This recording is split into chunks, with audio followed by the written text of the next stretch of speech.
Hello guys, আপনারা সবাই কেমন আছেন? আশা করি ভালো আছেন। আমি অনেক ভালো আছি। আপনাদের জন্য নিয়ে আসছি আবার একটা নতুন ব্লগ।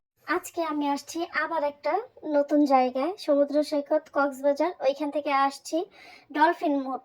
এখানে আপনারা আসবেন, আপনাদের সবাই আশা করি ভালো লাগবে। এখানে আছে অনেক বিভিন্ন ধরনের সামুদ্রিক মাছ। এত এত মাছ, এত কালারিং মাছ বলার বাহিরে। কি থেকে কি বলবো আপনাদের, কি থেকে কি দেখাবো। এত সুন্দর সুন্দর মাছ, কি বলবো আপনাদের। মাছের যে এত কালার হয় আমি কখনো জানতাম না। আমি এত মাছ কখনোই দেখিনি, আর এত কালারিং মাছ কখনো দেখিনি।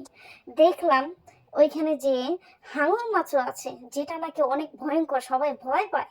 এই মাছটা এখানে আছে। আর সব মাছগুলো ফ্রেম বন্দি। দেখেন, এক একটা থেকে এক একটা, এক একটা থেকে এক একটা বিভিন্ন রকমের কালারের মাছ, যেমন ডিজাইনও তাদের অন্যরকম, তাদের মুখ, তাদের দেহ প্রত্যেকটাই অন্যরকম, এক একটা থেকে এক একটা।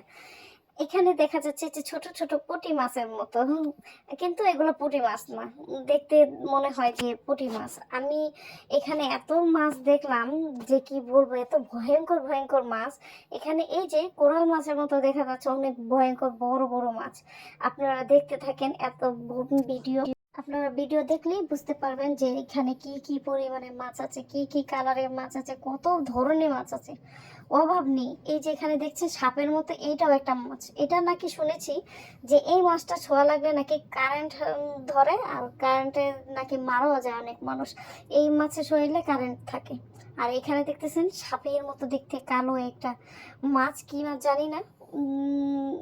সম্ভবত কিছু হবে, আমি নামটা মনে রাখতে পারিনি, আর ভিডিওতেও নামটা ভালো করে তুলতে পারিনি। আর এই যে এখানে দেখছেন ছোট ছোট বেলে মাছের মতো দেখতে, তারপরে রূপচাঁদার মতো দেখতে, সাপের মতো দেখতে, কত রকমের যে মাছ কি বলবো। আর আমার ছেলেটা টুকুর টুকুর করে উপরে উঠে যাচ্ছে আর জিজ্ঞাসা করছে, আম্মু এটা কি মাছ, ওটা কি মাছ। ওরে মা, নাম বলতে বলতে আমি অস্থির হয়ে যাচ্ছি, কি থেকে কি বলবো। ওইখানে দেখছেন একটা অক্টোপাস, অনেক বয়স্ক।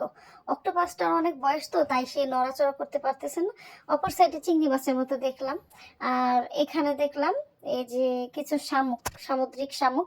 আমি মনে করেছিলাম এগুলা জীবনে আর কি বেঁচে নাই, কিন্তু পরে দেখলাম যে না, এগুলোরও জীবন আছে। দেখেন কি সুন্দর লাগছে। এগুলো হাত পা ছোট ছোট নাড়াচ্ছে। আমি যখন এগুলো এই একবার নর্মালি ভাবে দাঁড়িয়ে দেখলাম, তখন বুঝতে পারলাম শামুকেরও জীবন আছে। আসলে আমি জানতাম না, আমি জানতাম যে শামুকের শুধু খোলসই হয়, শামুকের মতো যে হাত পা থাকে সেটাও জানতাম না। আর এখানে এসে এত ধরনের মাছ দেখলে, এই যে শাপলা পাতা মাছ, এগুলা দেখে আমি অনেক অবাক হয়ে গেলাম। কি সুন্দর লাগছে বলার বাহিরে। আর এখানে দেখেন কি মাছ, এগুলা চিংড়ি মাছ না, এগুলা জানি কি বলে, আমার মনে পড়তেছে না মাছটার নাম। এই এই মাছগুলা এই যে চিংড়ি মাছের মতোই দেখতে, বড় বড় গলদা চিংড়ির মতো। আমার খেয়াল আসতেছে না মাছটার নাম, কি জানো বলে বিদেশিরা। এই পাথরের ভিতরে চুপচাপ বসে থাকে, সমুদ্রের নিচে, সমুদ্রের নিচে অনেক বসে থাকে। ওইখান থেকে ডুবুরিরা ধরে আনে। উম, এত তলদেশে এত সুন্দর সুন্দর মাছ, এত ভয়ঙ্কর ভয়ঙ্কর মাছ, কি বলবো। ওইখানে না গেলে বুঝতেই পারতাম না যে সমুদ্রের নিচে এত সুন্দর মাছ থাকতে পারে। টিভিতে তো দেখি, কিন্তু সামনাসামনি এত সুন্দর মাছ কখনো দেখা হয়নি। এখন আমাদের মাছ দেখা